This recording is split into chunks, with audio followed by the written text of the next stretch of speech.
आज ओबीसी बहुजन मोर्चा या पक्षाच्या वतीने आज ही पत्रकार परिषद आयोजित केली होती।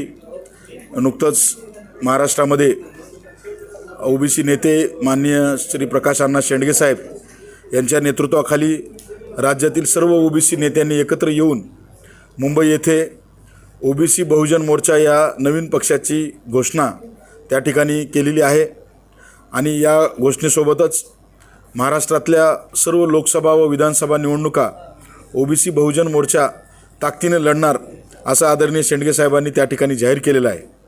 तर तो संदेश घेऊन एक पक्षाचा प्रथम पदाधिकारी या नात्याने, मराठवाडा संघटक या नात्याने मी स्वतः अविनाश भोसीकर आज पत्रकार परिषद मध्ये मराठवाड्याच्या अनुषंगाने पूर्ण आम्ही लोकसभा जागा लढवणार आहोत।